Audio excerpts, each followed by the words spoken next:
Welcome back. You are tuned into the Labor Forum here at WRFG. Our guest in the studio is Katie Foster, and Katie is with the Atlanta North Georgia Labor Council. She helped organize a press conference this morning with labor force, people from the labor movement, and was Representative John Lewis? He actually could not make it Could not because make of it. the weather. Because of the weather? All right. Well, and there was a successful press conference talking about how working people, it's no surprise, is it, are getting the short end of the stick.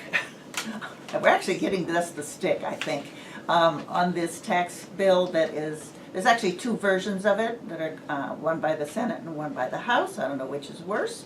And we're going to be talking about that with Katie.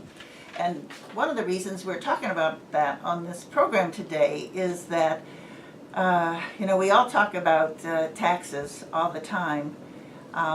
Most of us always sort of feel as though there's nothing we can do about them. And we want to talk about whether or not we do have an opportunity to weigh in on some of the most deleterious aspects of this so-called reform that is being pushed in the Congress and by President Trump. So welcome, Katie. We'd always love having you here. Thank you, Diane. Okie doke. Where do we start? Well, I think a good starting place might be on a more befitting terminology for what is happening. We refer to it as an attack rather than a tax plan or tax reform. It is an attack on working families. And there is no doubt about that. Diane, if you don't mind, I want to start by just sharing a press release or a statement from our international president, President Trump. This is in response to the tax bill that's being actually passed the Senate. The GOP tax bill that passed the Senate by one vote is nothing but an attack on America's workers. We will pay more. Corporations and billionaires will pay less. It's a job killer. It gives billions of tax giveaways to big corporations that outsource jobs and profits. President Trump said that he wanted to lower taxes for everyone as a Christmas gift to America. But this bill is simply a lump of coal to working families across the country. The only real gift is the major tax giveaways to Wall Street, big corporations, and the super rich. When what our country needs is investment in our schools, our infrastructures that cause or creates jobs. And I think that so very well sums up what's happening right now. Can we take a few pieces of it, though? Mm-hmm. All right, so one of the things many people remember is that during the presidential campaign, Donald Trump said over and over, there would be no cuts in Medicaid and Medicare. Oh, yeah. So let's talk about how that's not true. That is not true, Diane. One of the things that's really evident right now is all these tax cuts that are being proposed, how are they going to be paid for? And one of the things that we know right now is that Republicans want to partially pay for tax cuts with drastic cuts to Medicaid, Medicare, and education.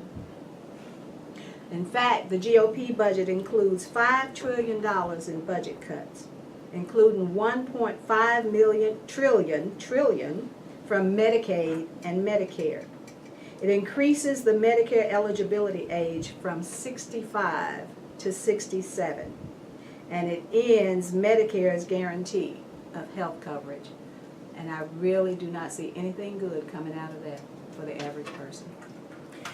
All right, so one of the things that it does say, and I think that people who don't itemize, people who are relatively low income, is that it says that it's going to double the individual exemption.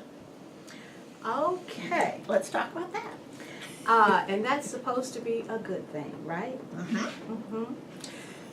It doubles the exemption, but on the same, by the same token, It's taking away people's right to write off student loans. It's taking away people's rights to certain taxes that we've been accustomed to being exempt from, that we would no longer be for union members, for instance. We can no longer, under this proposed bill, we will no longer be able to deduct our union dues. What about state income taxes and property taxes? I think that all of that is even worse. Everything for the persons who are making less than $500,000 are going to be paying more in taxes eventually. Now, one of the other things I also think that people may not have read when they skimmed over whatever news coverage or seen on TV is that the corporate cuts going from 30-some% to 20-some%, it's a big difference, Yes. is permanent. Whereas the so-called benefit cuts to, or the things that are supposed to benefit working Mhm. people, are only good for a limited amount of time. Yes, I think like, what, 5 years? I think it's 5 years. 5 years, I believe it is. So in 5 years, whatever benefit you got from whatever teeny weeny benefit you got disappears, and now you're really slammed. Well, I tell you for sure what I do know is that the GOP tax bill favors corporations and millionaires over working people. There is no doubt about that. Households making between $20,000 and $40,000 per year would ultimately pay more taxes Than we do now. than we do now. While 45% of the tax benefits, 45% of the tax benefits would go to those who are making more than $500,000 a year. And there's not a whole lot of us who are doing that. So can you say a little more about the offshore? We know the corporations go offshore so they can avoid taxes. Exactly, they do. They send the work overseas so that they exploit people there, paying low wages. They don't have to pay anything. And there's very little tax responsibility for the companies here to have in a situation like that. I'll give you an example, Mondelez. Right now with the Nabisco, they're getting ready to outsource jobs. You mean from the Nabisco plant here in Atlanta? From the Nabisco plant right here in Atlanta. Oh my. They want to close the Nabisco plant, send the work over to Mexico, but then they turn around and send the product back here to sell it. So in other words, the unionized workforce here in Atlanta that has benefits and all like that, what is it that they make? I'm not sure at Nabisco what they make, but it's a livable wage. No, I meant what product do they make? They make Mondelez. Nabisco. Yeah. Mondelez makes Nabisco. Right, but is it crackers? Oreos, your Nabisco The cookies. cookies and stuff like In that. Sylvan Hills, we would say the neighborhood smells like cookies because of the Mondelez plant. So maybe we can get people behind keeping that cookie smell. Yes. So the point being that their profit margin will explode Exactly. because of where the product is produced under low wages with no benefits and then brought back here and sold for the exact same price, if not And the more. profit skyrockets. So it's a yes. double shot. They profit more by exploiting workers and pay less taxes. Exactly right. Okay. And who comes out the loser? The Workers everywhere. and working families, yes. Workers everywhere. Yes. Okay, let's talk about education. One of the things I've seen is, of course, it's just, it's just these, I don't know how to even describe it. It's these just little cuts that I don't mean physical cuts, like hurtful Yes. cuts Mhm. that they have made to teachers, for example, where teachers who many, I think almost every teacher I've ever known spends their own money Yes. for supplies because Yes. education budgets are so sparse that they don't have paper, the kids don't have crayons. Sometimes they're buying the children clothing and lunch and everything because the Yes. children are so poor. Yes. So the money that teachers used to be able to deduct, and I think it wasn't even that much, It was not. they took that away. We're being hit from every angle, and that's what this tax plan is proposing. That's why we call it an attack on working families and community people. In fact, the GOP tax bill will not be fully paid for. We keep emphasizing that because they keep saying this tax bill is going to be a cut and it's going to help everybody. But whenever you cut something, you got to figure out how you're going to make sure that same service happens. It usually means that somebody's going to come out on the short end. And that service looks like it's going to be in education. It's going to be in people getting a break on health care. It's going to be on all those things that we find, even food. Everything you can tell is going to be different. And that's just not helpful for working people or families, period. Okay, but let's talk about this process. Okay, so one bill passed the Senate, and a different bill passed the House. Right. Some of the things are the same, some of the things are very different. Yes. I think the Senate bill gets rid of the requirement to be signed up for insurance, and the House bill doesn't. For the Affordable Care Act. The Affordable Care Act, right? Mhm. So there's some big, meaty disagreements here that are gonna come up. So what is the real possibility of this thing passing?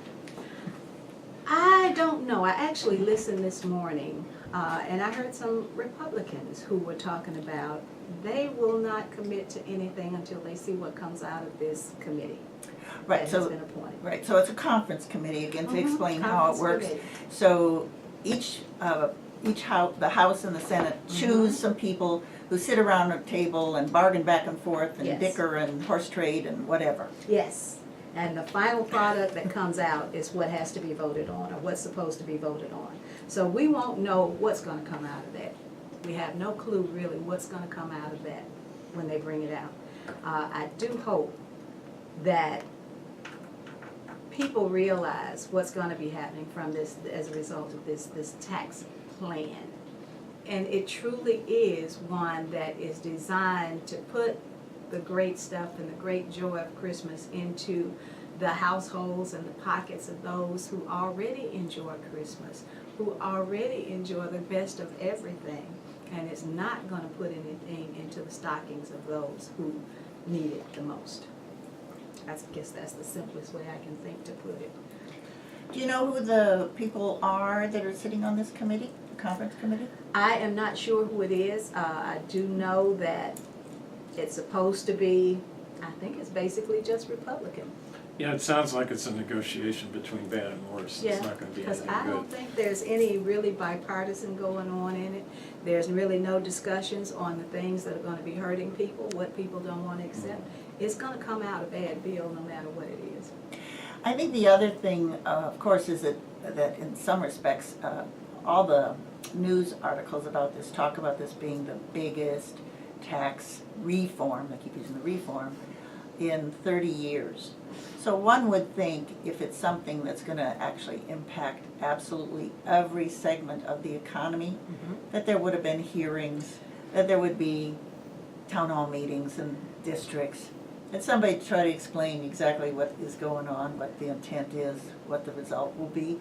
Instead, it's just sort of like, I don't know, it's like they threw it out there and some stuff hit the wall and they're gonna keep. I think it's all by design, Diane. I really think it's all by design. I think there is an intentionality in no hearings because they don't want feedback from it. They don't want to hear what the American people are truly saying.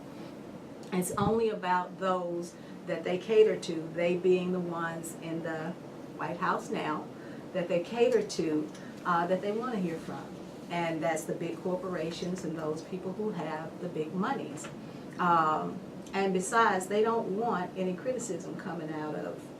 In a hearing, you'd have to hear somebody say, well, you shouldn't do this because, and they're not interested in that. So I don't think we're going to see very much legislation coming out of this new administration that does hold a hearing. There was no hearing on any other thing that they've tried to get passed. There was no hearing on it. The health care. There were no hearings on the health care. The plans they put together, nobody knew about them but them.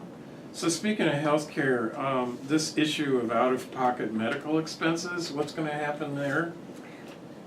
Well, because the GOP tax bill is going to increase the health care tax burden for low and middle income taxpayers, and especially for the seniors and the people with disabilities.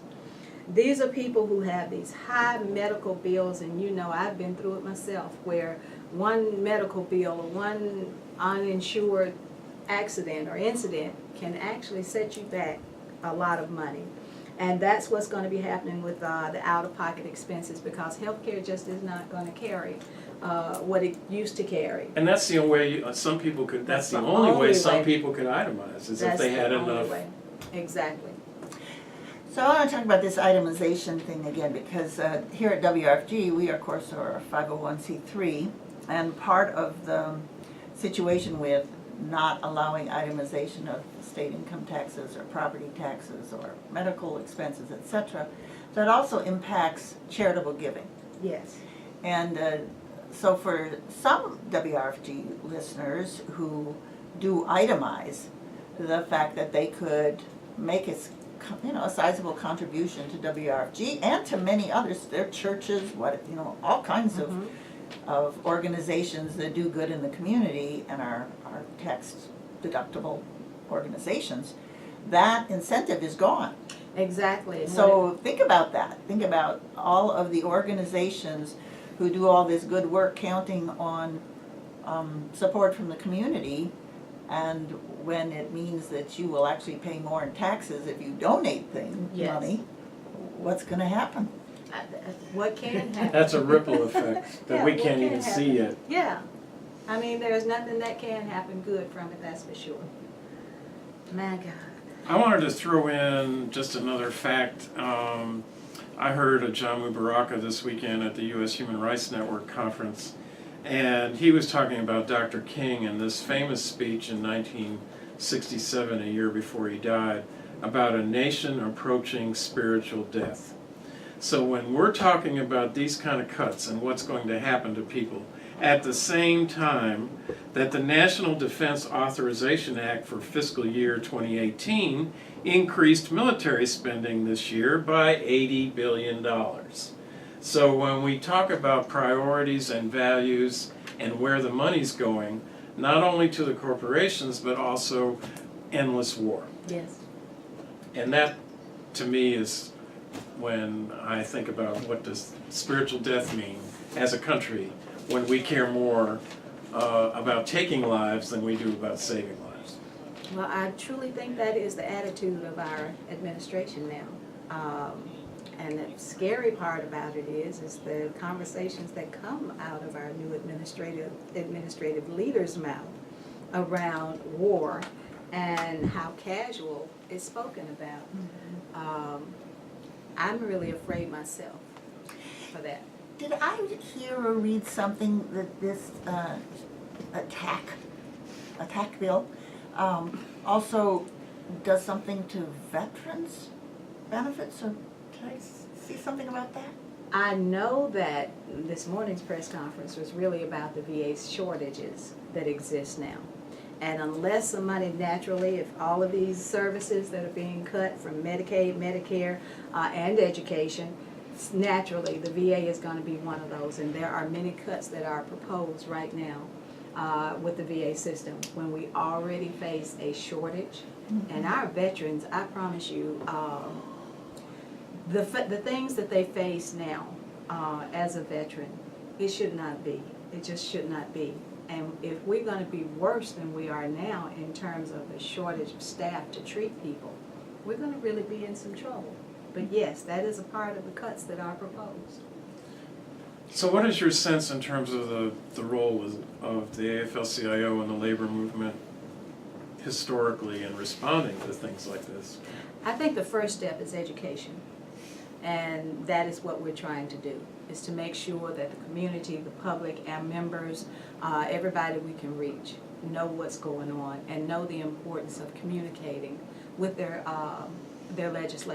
congresspersons, so that they can understand what's happening, how this would impact us as union members, how it would impact us as family leaders, as family members, community members, all of us.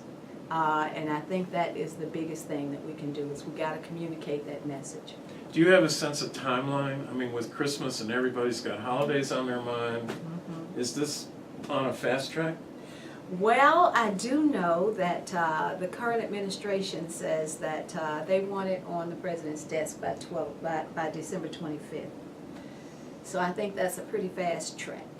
And today's the 11th. Today is the 11th. And let's just say they also have to do the continuing budget thing. They Yes. just did this little Yes. temporary thing, and I think Yes. they've got till December 22nd To prevent a shutdown. to prevent a government shutdown. So while people are distracted and trying to pay attention to spending more time with their families, this is what's happening. And I think, again, that may be by design, that we will not be able to focus on things we need to be focused on. And rather, we'll be thinking about spending that immediate money for gifts and making our families happy. I think the cloak and dagger thing is very prominent in a lot of ways right now in this administration. But we have to be strong and make sure that we get that message out there. Okay, so to me, Congress is always on vacation. So I don't know whether leaving to go on Christmas vacation.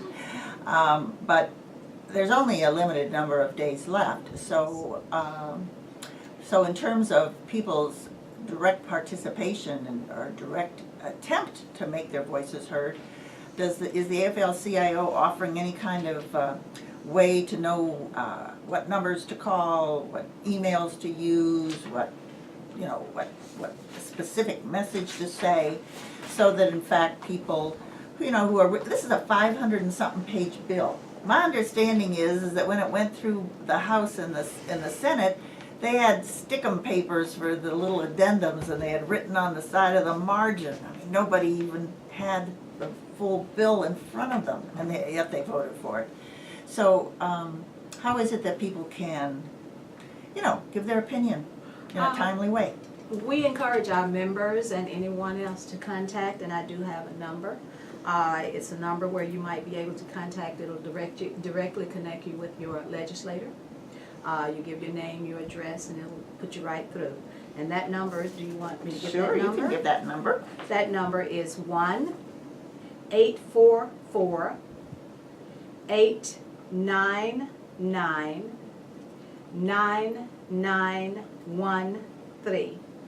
One more time. That number again is 1-844-899-9913. And so just explain one more time, you call that number. You give call that number. Give them your zip or your address. They let you know you were in district this and senator that. Yes. Definitely, that's what happens. They just give you a little reminder that we are right now in danger of Medicare, Medicaid cuts, and all kinds of cuts. And it says in a moment you'll be connected to your legislator or to your congressperson. All right, so obviously you get somebody in their office, and we have to say, they normally keep a tally. Exactly. And that's the important thing about this. And I don't know if, obviously, they also have local offices. They do. And believe me, those calls, if those contacts are made, they make a difference. They make a difference. Well, we know in the Senate that they're only passed by one vote, the Senate bill. So obviously, if enough Congress people get enough calls from people about the property tax, the income tax, the charitable donation, the teachers $250, all of these things, the education, the student loan, oh my goodness. Student loans, yes. Cut that out that's too. another area. That potentially somebody might, just one or two more might make a difference. Yes, every call counts. Every contact counts. Every contact does count. So if people can just contact their congresspersons or dial that number. Katie, so you are with you're in the office now at the Atlanta North Georgia Labor Council. Yes. In the IBW building. You want to say just a few seconds of what it is your job is now? Yes, the council has actually undergone a structural change for the purpose of being more progressive, for the purpose of being able to better connect with our membership and the community. And I am now serving as the executive director for the Atlanta North Georgia Labor Council. So that's not a 40-hour week job, is it? No, more like 80. But I'm so happy that you have that position. I look forward to you, the Labor Forum looks forward to you being on the program many, many times. And I want to make it clear to you that our airwaves are definitely open to you to come and deliver important messages about working people, what working people should know about. Great, thank And you if so you want much. more information about the North Georgia Labor If Council. you want more information, you can call us at our office number, and that number is 404-525-3559. And you can ask for me, Katie Foster, or you can ask for Ebony Williams, who will most likely answer the phone. All right, thanks a lot, Katie. Thank you. We hope to see you again soon. And that's our show for today. And we want to thank all of you who listened. We want to thank all of you who came to the WRFG fundraiser a week plus ago at Chosewood Hall. It was our WRFG Carnival of Cultures. We want to encourage you, if you can, while you still can get a charitable deduction, to go ahead and make a donation to WRFG here in the last weeks and days of 2017. We are in our 100 by 100 campaign, and I know that many of you are thinking they must be making lots of money, but we spend lots of money here at WRFG. We need to raise about $25,000 a month just to stay on air, and every dollar that you donate helps. So that's my message at the end, and I want to thank Paul, Ozzy, Christopher, Katie, and say goodbye for myself, Diane, and we look forward to having you back again next week.